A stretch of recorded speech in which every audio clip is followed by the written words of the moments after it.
Apocalipse capítulo 1. Vamos ler a partir do versículo 9.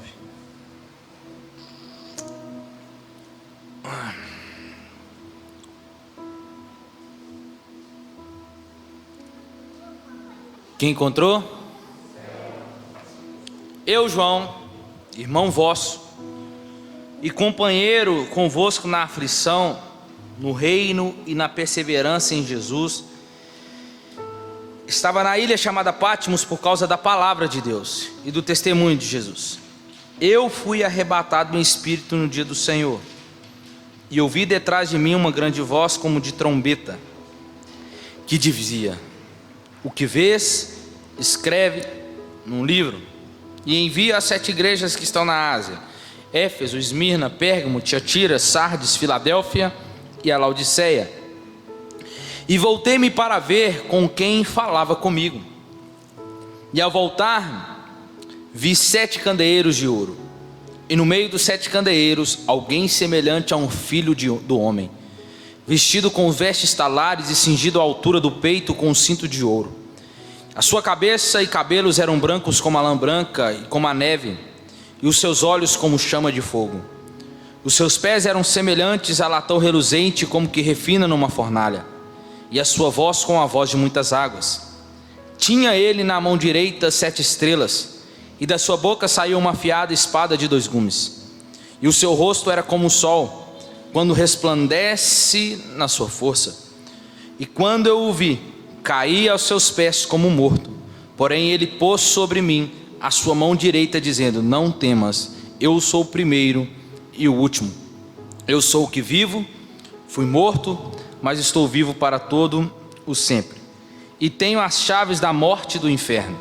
Escreve, pois, as coisas que tens visto, as que são e as que depois dessas hão de acontecer. O mistério das 7 estrelas que viste na minha mão direita, e os 7 candeeiros de ouro é este: as 7 estrelas são os anjos das 7 igrejas, e os 7 candeeiros são as 7 igrejas. Amém? Pai, nos conceda graça, Senhor, para ministrar a Tua palavra nesta noite. Deus, renova minhas forças, me fortaleça, me ajuda para ministrar a Tua palavra aqui nessa noite, que ela venha atingir o propósito dela no coração dos meus irmãos. O objetivo proposto para esta noite é em nome de Jesus. Que seja o Senhor falando conosco, nos instruindo e nos ensinando, conforme que o Senhor deseja. Amém.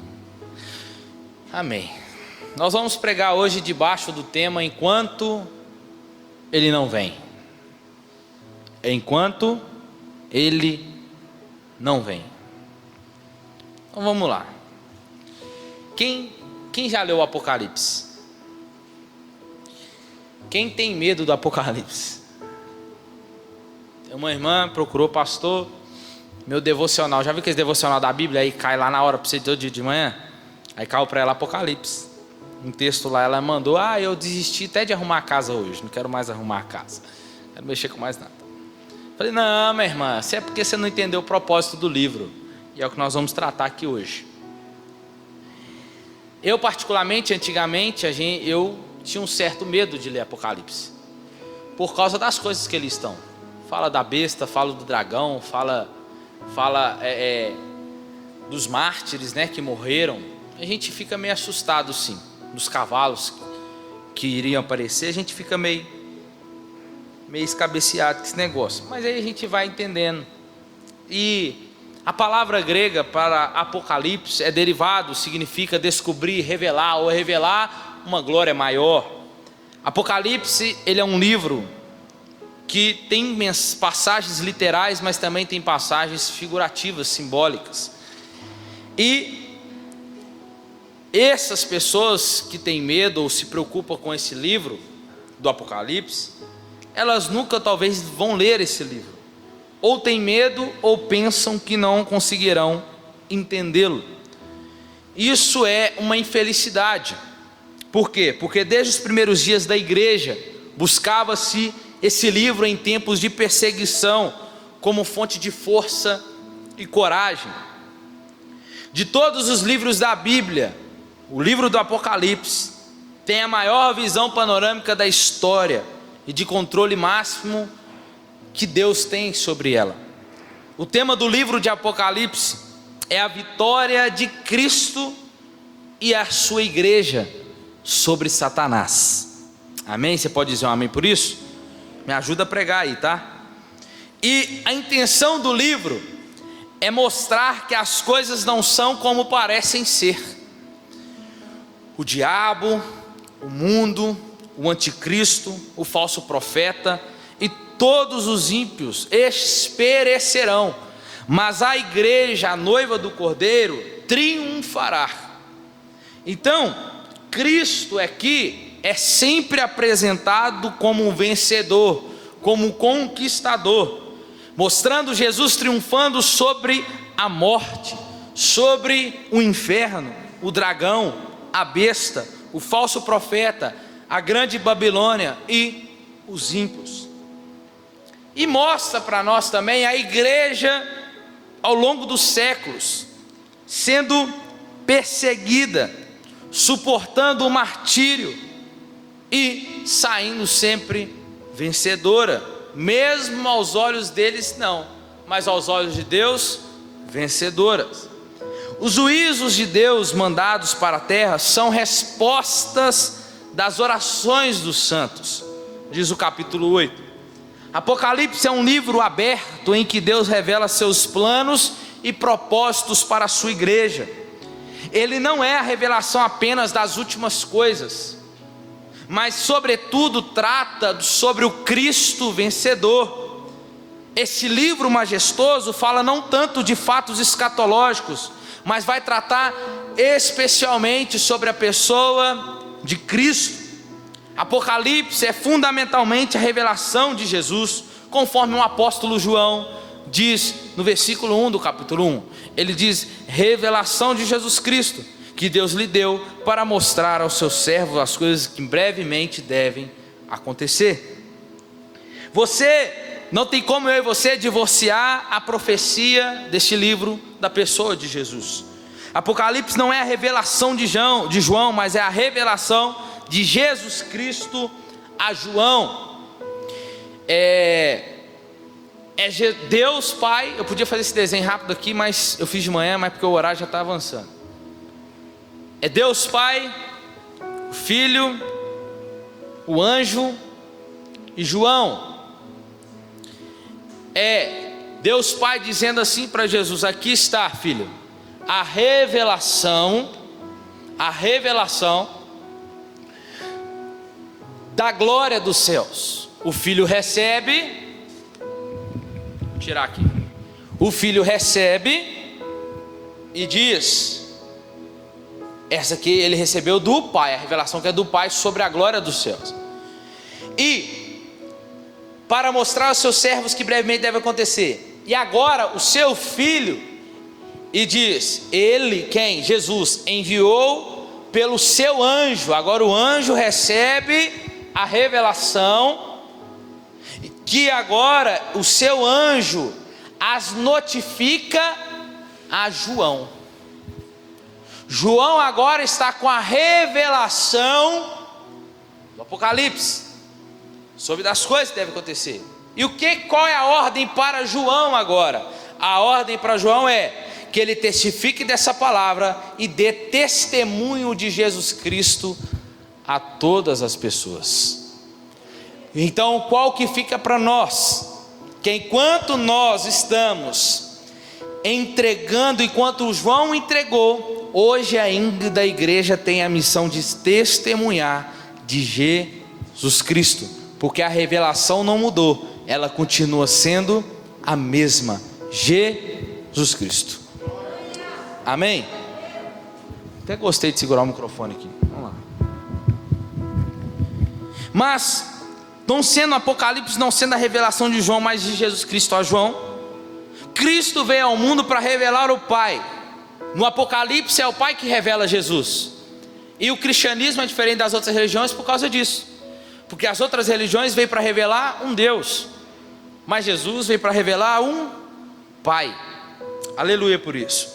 E como revela? como o servo lavando os pés dos seus discípulos. É assim que o Pai o revela?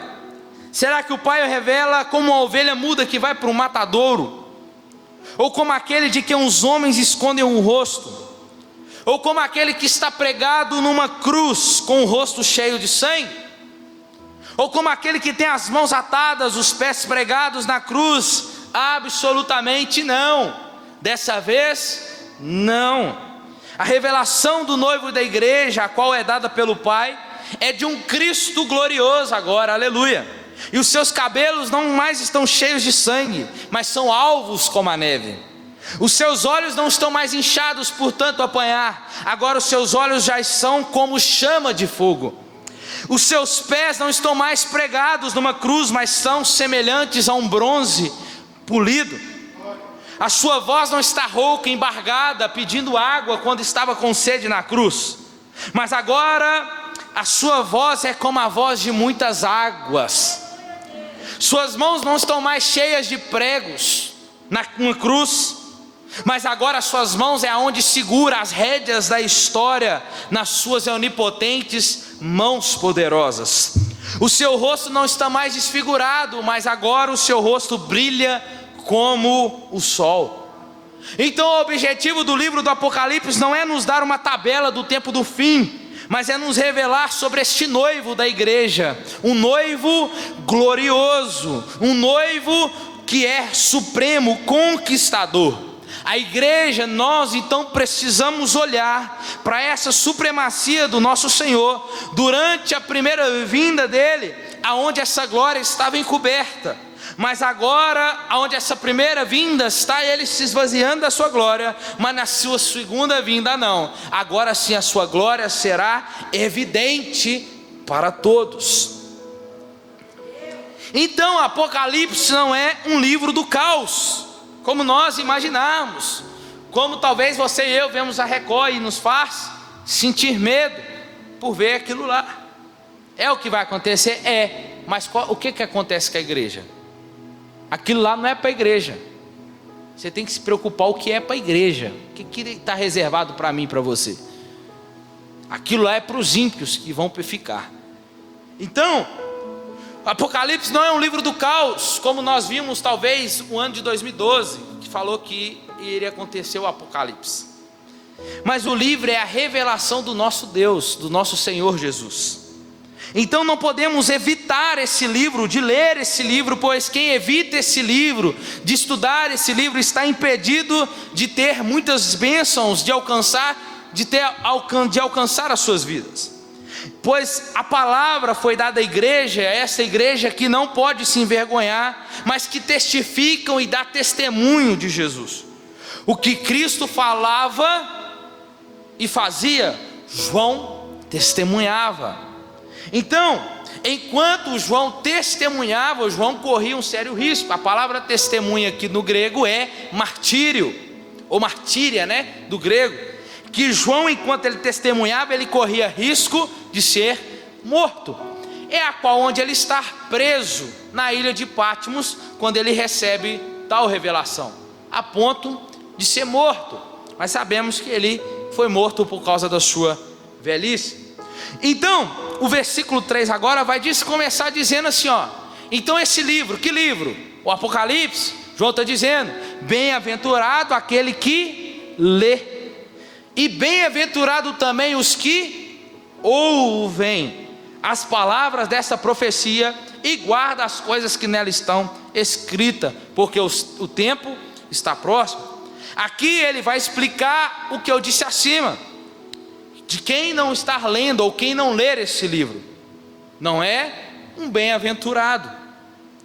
Esse é o único livro da Bíblia que promete felicidade para quem o honra e maldição para quem o desonra. Há muita gente em nossos meios, igrejas, que estão debaixo de maldição, porque desonra o livro. Então, porque estes retiram as palavras deste livro. E Jesus disse que quem acrescentar ou tirar, em Apocalipse 22, vai também ser tirada a sua parte na árvore da vida, e também não vai poder entrar pelas portas da cidade, da mansão celestial.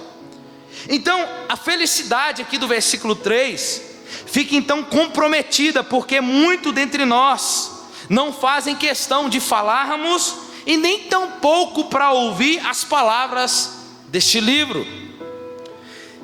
E tem gente em algumas igrejas que se nós vamos pregar sobre Apocalipse, tem pessoas que morrem de medo, tem pessoas que falam assim: eu não vou entender nada que ele vai pregar, então eu vou dormir.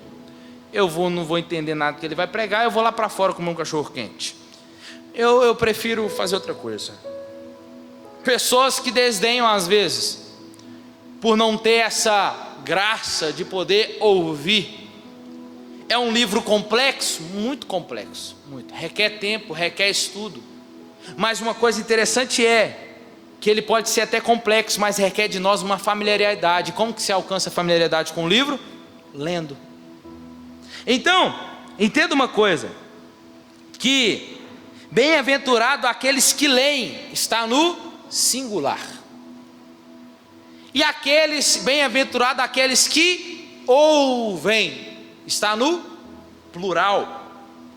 Aí ele vai continuar dizendo: e também aqueles que guardam. Guardar, o que é guardar as palavras deste livro? É memorizar, é dar valor às palavras deste livro, é memorizar, proteger, prestar atenção nas palavras deste livro.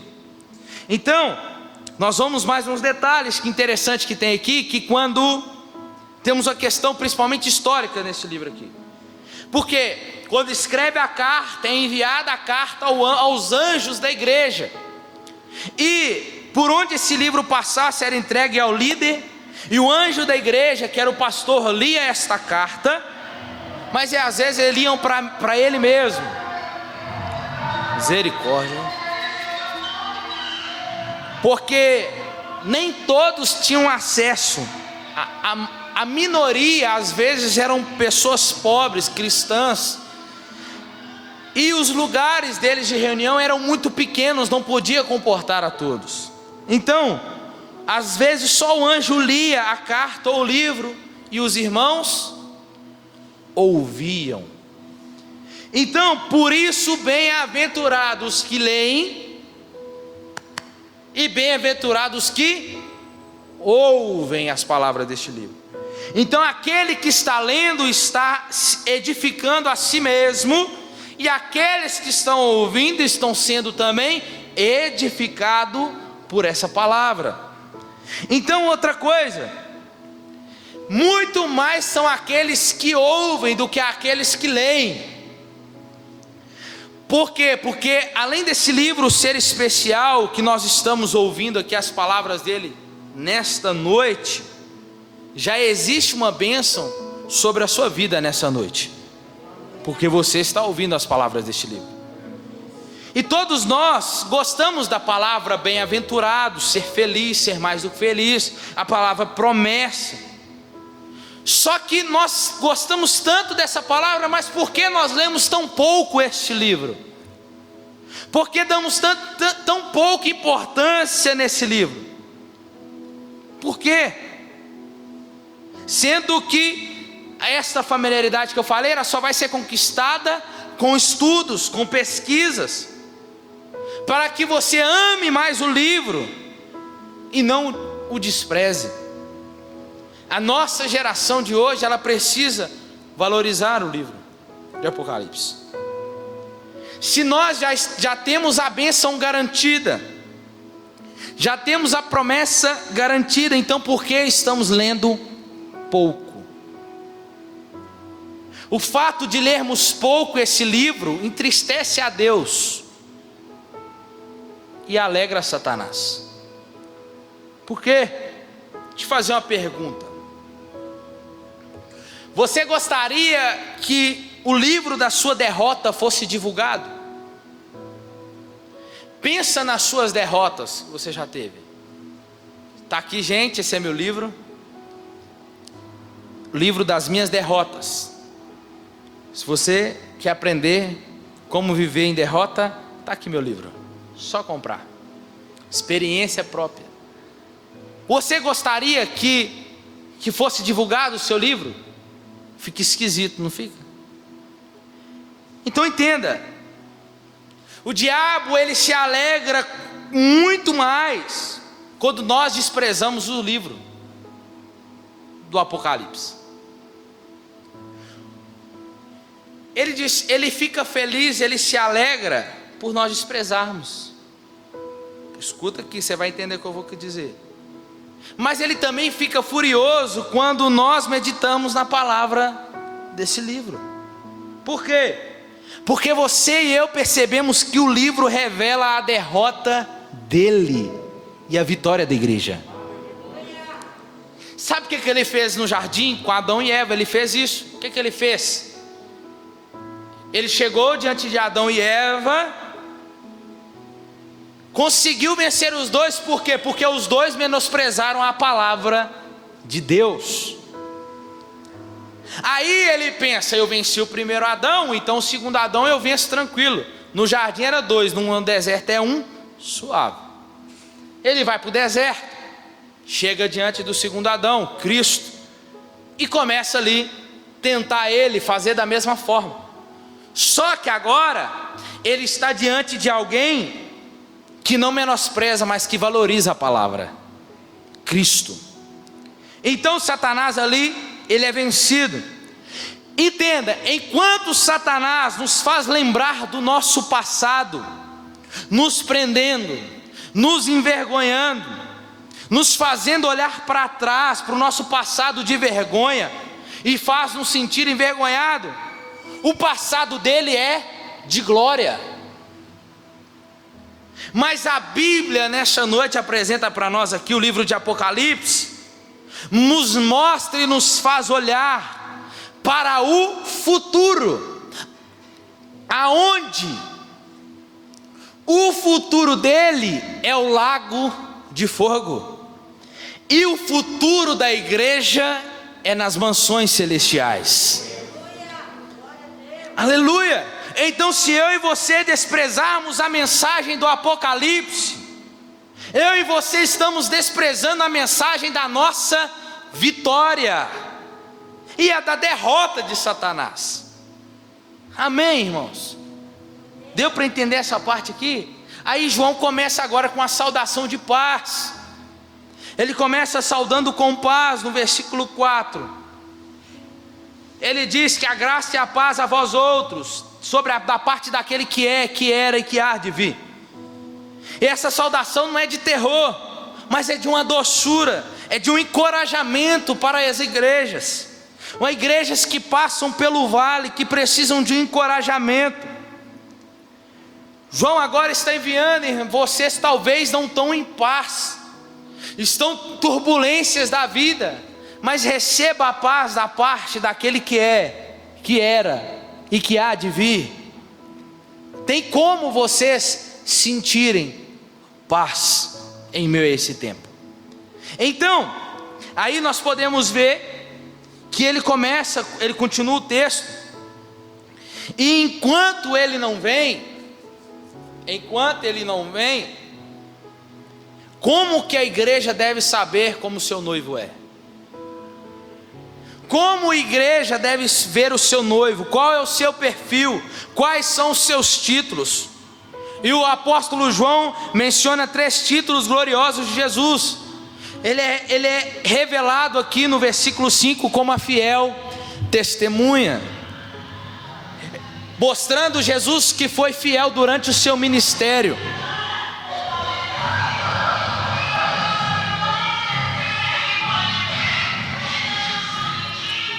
O problema é que eu conheço o bendito. Vou conversar com ele depois. E Jesus nunca deixou de testemunhar sobre o Pai, mesmo na hora do sofrimento da morte, porque ele veio para fazer a vontade do Pai. Então ele se apresenta como testemunha fiel. Outra coisa, Jesus é revelado como primogênito dos mortos. Por que primogênito? Porque ele é o primeiro da fila e nós estamos indo atrás dele. Então, uma igreja que está enfrentando o martírio precisa saber que o seu Deus venceu a morte. Nós aprendemos nos encontros. A noiva do Cordeiro hoje não tem mais a morte à sua frente, mas atrás de si.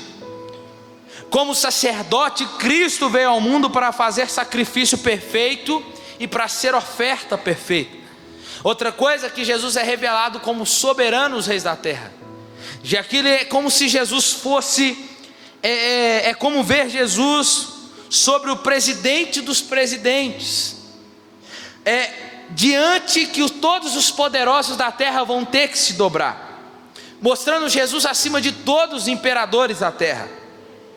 E como rei dos reis, ele veio para restabelecer o seu reino, a qual este não terá fim. E como que a igreja, a sua noiva, deve se posicionar diante do seu noivo? Quando João vê o noivo, vê a glória do noivo, ainda ele não tinha visto o noivo, ele vê a glória do noivo, ele prorrompe numa doxologia, que é uma doxologia, um louvor. Ele separa um louvor para Jesus, e eles se encantam com a glória de Cristo, com o que Ele é revelado, e o seu coração se derrama em adoração a Jesus. E depois disso, a aparição do noivo, e qual ele diz: vede, ele vem com as nuvens, e todo olho verá, até mesmo os que o transpassaram, e todas as tribos da terra se lamentarão sobre ele. João faz uma descrição gloriosa agora da vinda do noivo da igreja. A verdade do retorno do Senhor é a verdade mais preciosa que pode conter nas Escrituras, e tinha que encher o nosso coração de pelo menos de alegria. Por quê? Porque este retorno, crer nesse retorno, nos eleva acima das lutas, nos eleva acima dos temores, das nossas necessidades, provas, ambições deste mundo, e nos faz mais do que vencedor em todas essas coisas, na sua gloriosa vinda. Então, as nuvens para Jesus serão a sua carruagem, os anjos a sua escolta, o arcanjo o seu arauto anunciando quem está chegando. Os santos, sua igreja, será o seu glorioso cortejo, acompanhará ele na sua volta. Isso é maravilhoso, irmãos. Já imaginou isso? E esta verdade então tem que estar em nossos corações. Na primeira vinda de glória de Cristo não era auto-evidente, mas na segunda será. Na segunda é onde ele triunfa contra os seus adversários, é onde ele vai pisar. É nessa segunda vinda que ele virá agora, porque na primeira ele veio no seu ministério terreno, mas a sua primeira volta ele vai estar nos ares.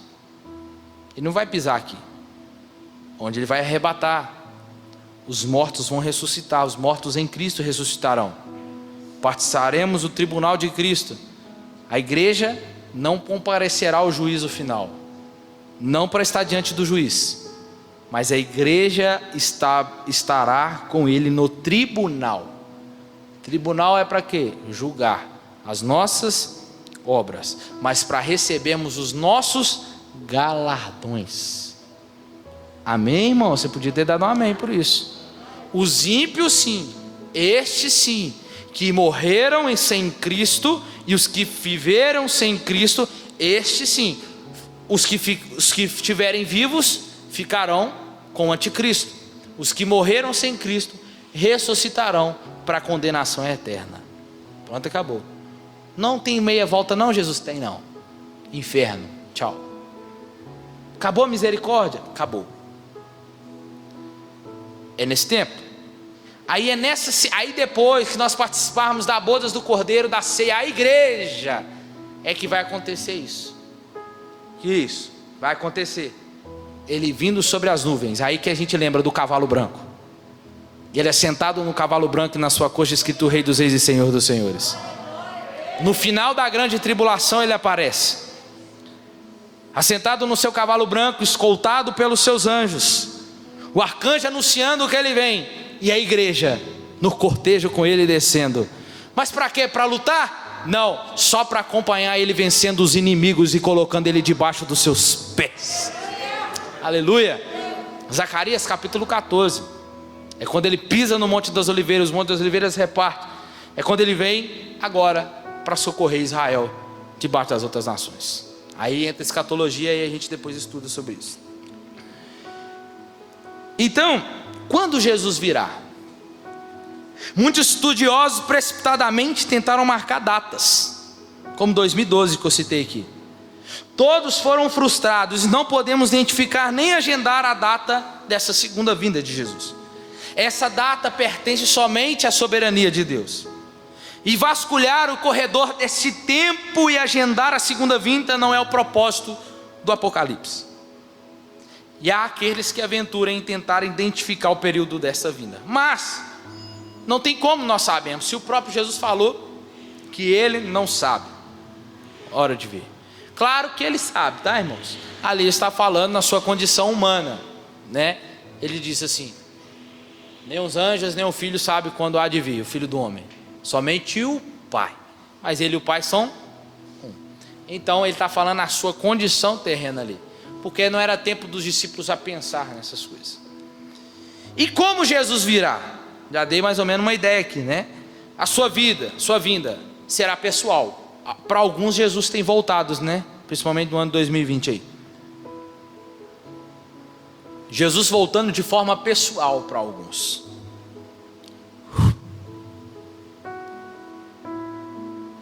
O que eu mais vi nesse ano 2020, pastores morrendo,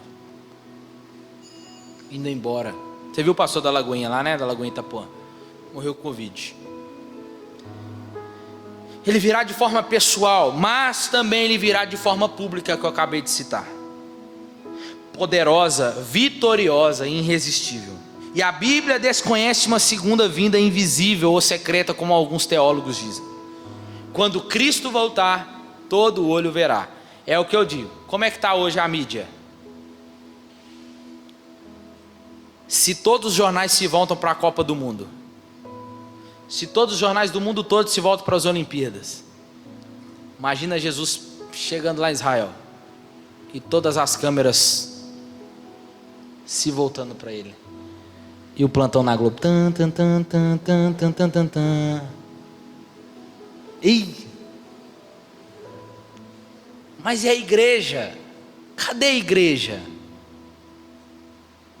Aí os repórteres talvez vão perguntar para alguns: você sabe o que aconteceu? Você sabe o que tem acontecido? E talvez um que abandonou Jesus no meio do caminho vai poder dizer: minha jovem, lamentavelmente eu tenho que dizer que Jesus voltou. E aonde está aquele povo barulhento? Onde está que não se vê nenhum irmão? Cadê? Você tem que alegrar o meu e seu coração, irmão. O objetivo dessa mensagem nessa noite é para te dizer, é para fortalecer seu coração, para que você permaneça nele. Porque a tristeza ela é momentânea, mas a sua alegria tem uma alegria eterna te esperando. A sua vida eterna não começa lá, ela começa aqui, mas em plenitude você terá lá.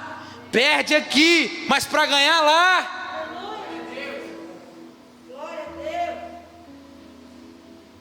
Todo olho verá. E será que hoje nós temos uma visão da glória do noivo da igreja? Temos honrado o nosso noivo? Estamos nos preparando para encontrar com ele, como as virgens prudentes de Mateus capítulo 25? As nossas lamparinas estão cheias de azeite. Espera aí, Jesus, eu vou ali e volto, só vou encher ali e já volto. Quando volta? Já foi. Vamos lá, aí entra o texto que a gente leu.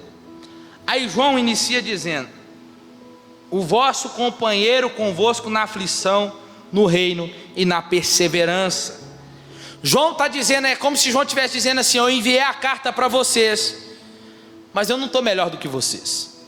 Ele está dizendo aqui, ó, eu sou companheiro com vocês nas mesmas aflições, que vocês estão passando. João está banido, João está isolado, João está preso com os pés no vale, mas a sua cabeça está no céu. O seu cativeiro agora se torna porta do céu. E João se autodenomina companheiro das aflições dos irmãos. Ele poderia dizer: quem envia essa carta para vocês aqui é João, o apóstolo amado de Jesus. Eu fui escolhido para ter as revelações de Jesus, e vocês para serem fortalecidos por ela. Ele poderia, não, ele está dizendo: eu recebi essa revelação, mas eu não sou melhor do que você. Eu estou aqui para dizer para vocês que das mesmas aflições que vocês estão passando, eu também sou participante dela com vocês. Então, João apresenta sendo este homem que participa das alegrias e provas com a igreja. Ele se apresenta como irmão e companheiro na tribulação. Ele apresenta-se como irmão e companheiro no reino. E ele também se apresenta como irmão e companheiro na perseverança em Jesus. E por causa desta perseguição e males, nós precisamos ter uma perseverança triunfadora. Por isso que Jesus diz em Mateus 24 que aquele que perseverar até o fim será salvo. Mas o perseverar até o fim será salvo é sobre salvo que será tirado daqui, este que perseverar. Então, ainda não chegou o que havemos de ser, ainda nós aguardamos o triunfo final. Nossos olhos estão fixados no Rei que vem. Somos a sua noiva que espera este noivo. Vivemos em grande expectativa, ou pelo menos deveríamos viver. E todas essas dificuldades, entretanto, nós experimentamos em Jesus, porque faz parte da nossa união com Ele. Então, irmãos, além de João ser preso na ilha de Patmos durante mais ou menos 3 anos, antes de morrer, depois que morreu, não fora morto, mas morreu, a razão do exílio é declarada para nós. E ele mesmo diz: eu fui preso, por quê? Por causa da palavra de Deus. João é preso na ilha de Patmos por causa da palavra de Deus e do testemunho de Jesus. Provavelmente João foi acusado aqui de subversão pelo governador por pregar este evangelho sobre esse Jesus. E João agora é condenado a sofrer humilhações, prisão, fome e trabalhos forçados por amor à palavra de Deus. Deixa eu falar para vocês uma coisa aqui. Quem acompanhou o jornal essa semana aí viu no STF, né? O STF julgando um deputado federal. Supremo Tribunal Federal tentando calar um deputado federal. Incoerente. Então eu dou pouco tempo que eles vão começar a calar a igreja. Se eles estão calando um do que é deles, para calar a igreja é questão de tempo. E eu não vou falar que não vai, porque vai acontecer. Não se assuste se amanhã mandar fechar essas portas, tomarem as nossas Bíblias e começar a dizer para nós: você nega, você vai ser humilhado, ou você vai ser preso. Por amor a esta palavra, a quem você prega, a quem você testemunha. Não se assuste. É aí que nós vamos ver os verdadeiros cristãos. Irmãos, seremos sim perseguidos por pregar o evangelho verdadeiro, por pregar a palavra, por não arredar o pé de princípios bíblicos para tentar colocar ideologias. Eu sou de uma geração que, enquanto lá fora diz que pode, aqui dentro a Bíblia continua dizendo não pode. Então nós precisamos entender porque vai chegar. Por isso que bem-aventurado é não só o que lê, mas os que ouvem, não só os que ouvem, mas os que guardam, os que memorizam, os que valorizam, os que têm a atenção na palavra. E a forma de revelação é descrita. A ilha do exílio transforma-se em uma porta do céu. Em Patmos ele enfrentou a dor do exílio, mas em espírito ele entra na sala do trono. Em Patmos nós sofremos, a nossa Patmos, nós sofremos, mas em espírito nós reinamos. Por quê? Porque Deus transforma as nossas tragédias em triunfos gloriosos. Você crê nisso? Então entenda uma coisa, irmãos: aonde você pensar que será o seu tempo da morte, que será o seu fim, talvez João, a ilha de Patmos ficava a quilômetros da cidade de Éfeso, era uma ilha vulcânica, onde estava tudo fechado, trancafiado, e só tinha João lá com os presos. E João poderia dizer: agora a minha vida acaba, agora não tem mais jeito, agora é o meu fim. Mas entenda uma coisa, irmãos, que aonde nós pensarmos que será o tempo da nossa morte, que será o nosso fim, será o início aonde Deus vai se revelar para você, dizendo como João: está tudo trancafiado, João, não tem para onde ir, mas João, sobe aqui. Não é você que vai achar uma saída, é Ele que vai te dar uma saída. É Ele. Em Patmos, João tocou outro mundo. Então não importa a circunstância, se você está no palácio ou numa periferia, o Todo-Poderoso, o noivo da sua igreja, Ele pode sempre nos tocar e nos levar a qualquer momento ao encontro do seu trono. O lugar de exílio de João se torna uma antessala do trono.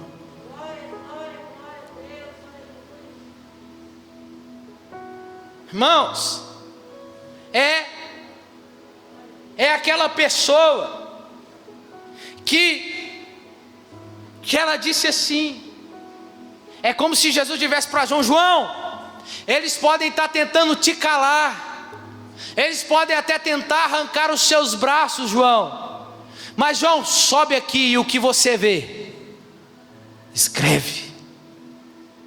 Podem tirar o que você tem, ou que você acha que necessita para ter algo da parte de Deus, mas saiba que Deus sempre tem algo reservado para continuar te usando. A revelação é dada para ser transmitida, e João recebe essa revelação no dia do Senhor. Qual é o dia do Senhor? O domingo. E o que é interessante que nós podemos entender é que Deus começou a criar o mundo no primeiro dia da semana, domingo. Ele ressuscitou no primeiro dia da semana, domingo. O Espírito desce em Atos capítulo 2, no primeiro dia da semana, domingo. E eu posso até estar errado, mas eu desconfio que talvez um domingo desse pode ser quando Ele vai voltar. Talvez pode ser hoje. Na solidão da ilha, isolado e exilado, João ouve uma voz, irmãos. Irmãos, sabe aquele tempo que você fala assim: com essa tribulação vai acabar comigo, essa tempestade não tem como mais, está difícil permanecer em Cristo. Mas deixa eu te falar para você uma coisa: mesmo trancafiado, mesmo sem ninguém perto, mesmo sem para onde ir, João ouviu uma voz. Elias, depois de uma grande vitória em 1 Reis capítulo 18, matou os profetas de Baal, fez fogo do céu descer. No capítulo 19 encontra Elias fugindo do deserto, pedindo a morte. O anjo o alimenta, mata a fome dele, e Elias vai para onde? Vai para uma caverna se esconder. E quando Elias está chegando na caverna, é como eu e você: ali é meu lugar de refúgio, é ali que eu vou me esconder, é ali que eu vou permanecer, é nesse lugar que eu vou me acabar. Aí a Bíblia diz assim: e veio a palavra do Senhor a Elias: o que fazes aqui, Elias? Deixa eu te falar para você uma coisa: antes de você se encontrar no que você está passando, Deus já estava lá. Não, você não pegou. Aproveita que eu estou hoje pentecostal.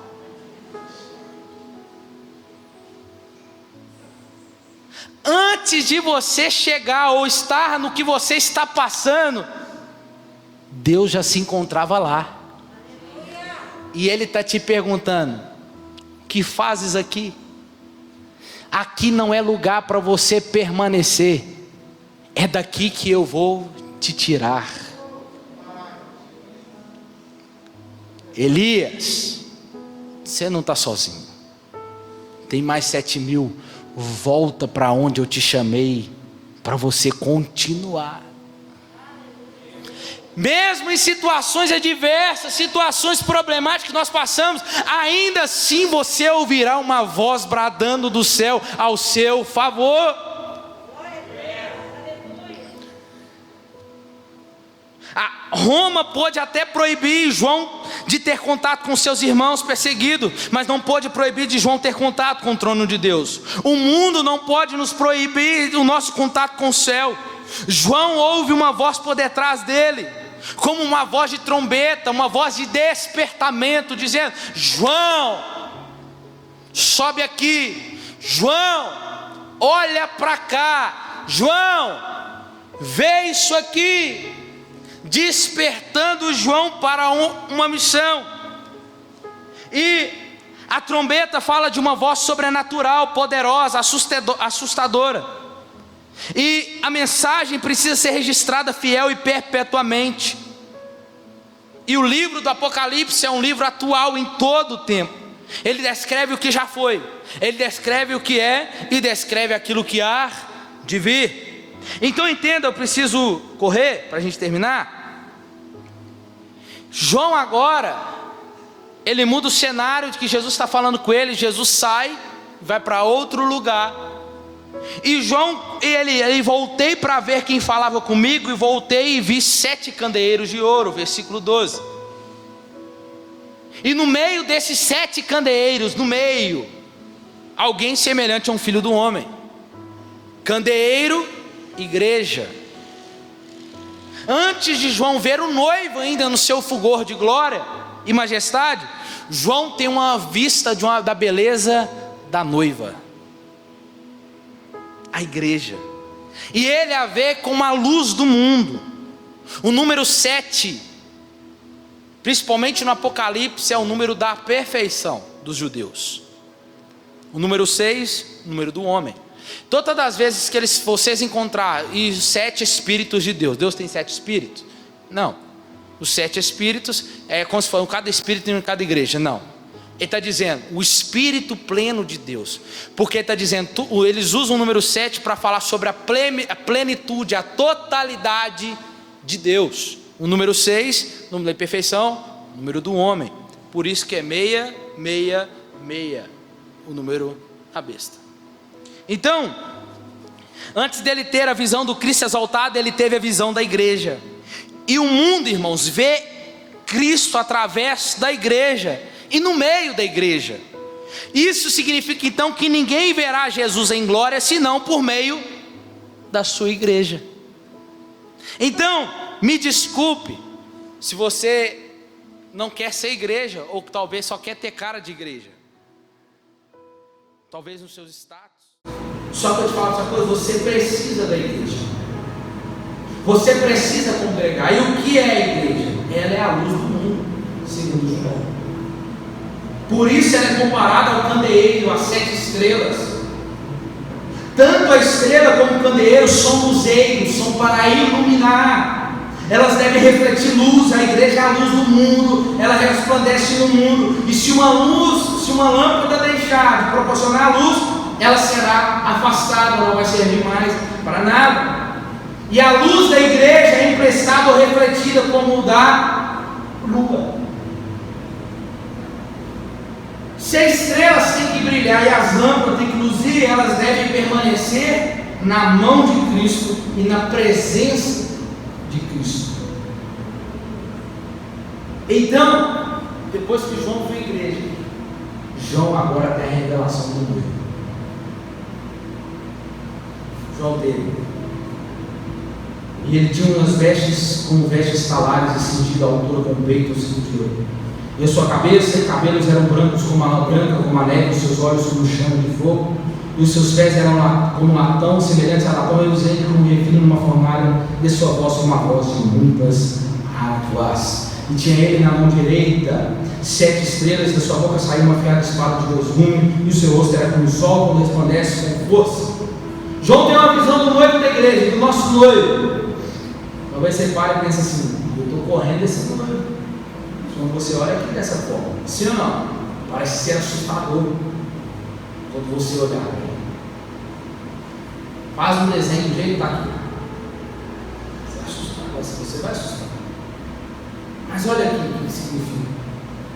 As características dele, da sua glória e majestade. As suas vestes falam de Cristo, falam dos seus sacerdotismos, do seu reinado, dele como rei, ele nos conduzindo a Deus e reinando sobre nós. A sua cabeça fala da sua divindade, da sua santidade, da sua eternidade. A cabeça alva era também um símbolo de honra e transmitia a ideia de sabedoria e dignidade.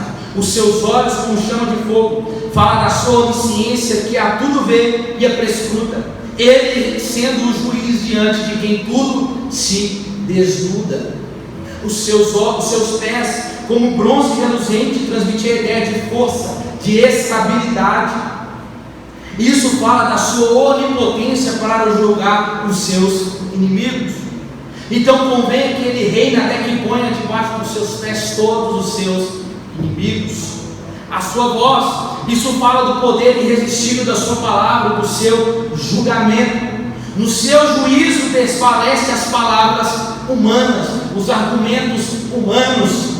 A voz de Cristo detém a última palavra, é a única que tem a razão. A sua mão, a mão direita é a mão da ação com a qual age e governa. Isso mostra o seu cuidado com a igreja. E ele diz que ninguém pode arrebatar elas das minhas mãos e da sua boca. E saía uma espada de 2 gumes. Aí essa palavra não é o Evangelho. Essa palavra aqui é a palavra agora de juízo. A única arma de guerra usada pelo Cristo conquistador é a espada que sai da sua boca. Apocalipse capítulo 19. E essa é a cena do tribunal, onde é proferida a sentença judicial e precisamente sem contestação. O seu rosto como o sol. A visão agora não é mais um Cristo servo, perseguido, preso, esbofeteado, com o rosto cuspido, mas um Cristo agora cheio de glória. A luz do sol sendo ele tem esse brilho do sol superando o brilho dos candeeiros. Ele se apresenta agora como o primeiro e o último. Isso mostra sua perenidade.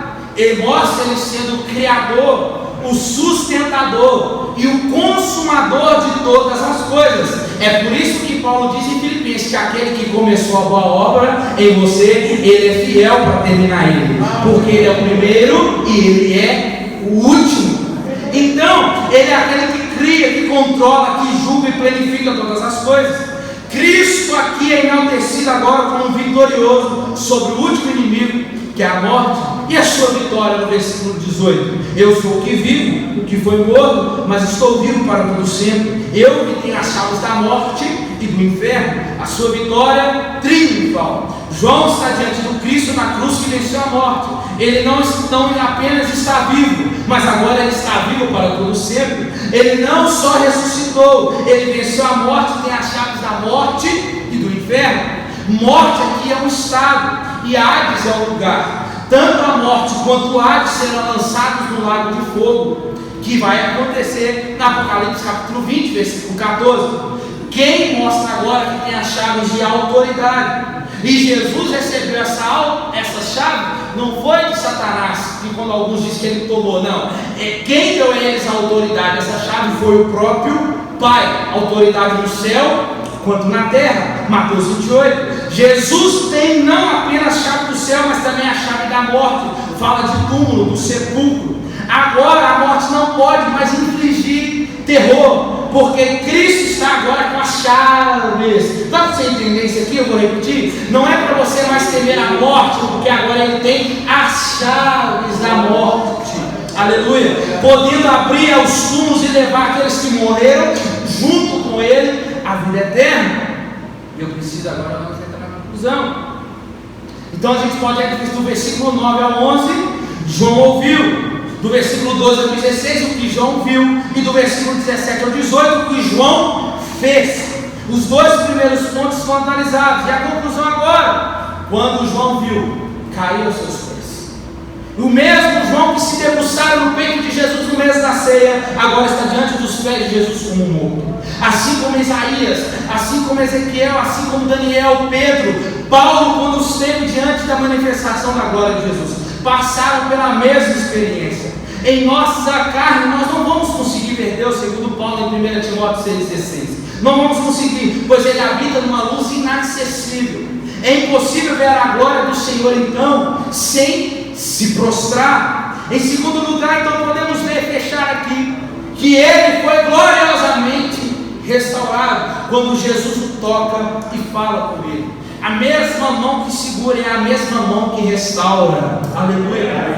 O mesmo Jesus que acalmou os discípulos muitas vezes dizendo não temas, agora diz para João também: João, não temas.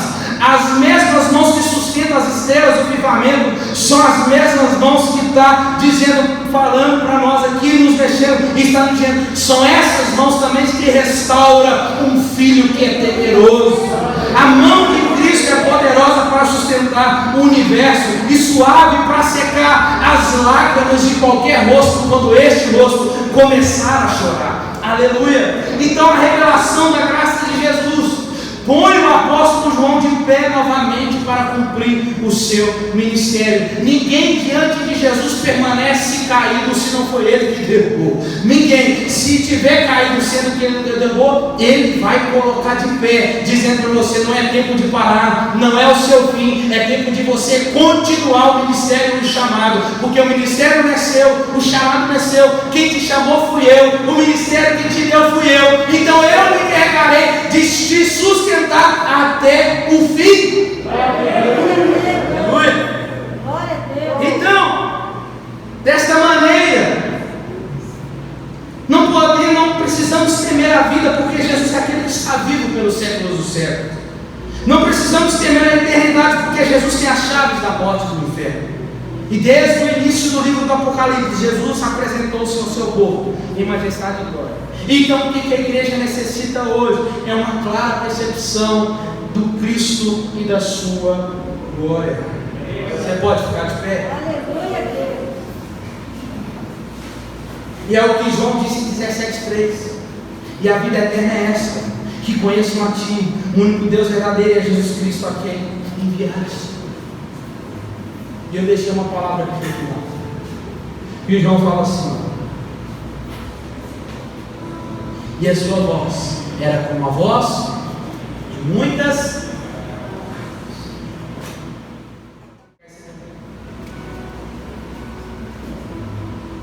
Quando você já foi, quem já foi em cachoeira?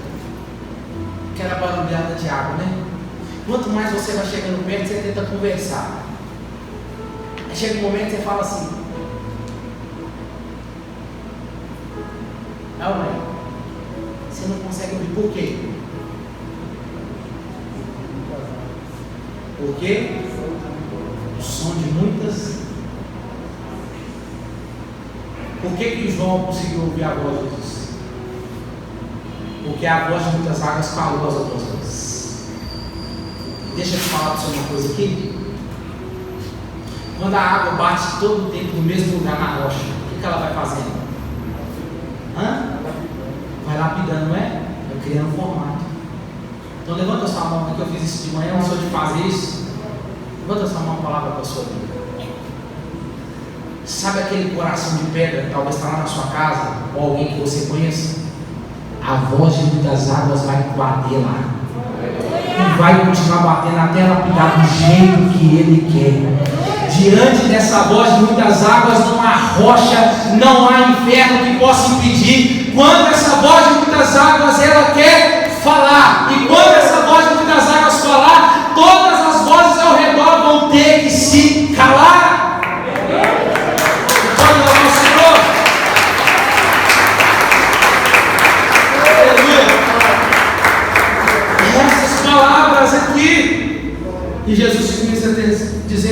22:7. Então, eis que cedo venho sem demora, e bem-aventurado aquele que guarda as palavras, Aleluia, Deus. da profecia deste livro. Santo é o teu nome, Jesus. O Espírito e a noiva dizem: vem. Quem ouve, diga: vem.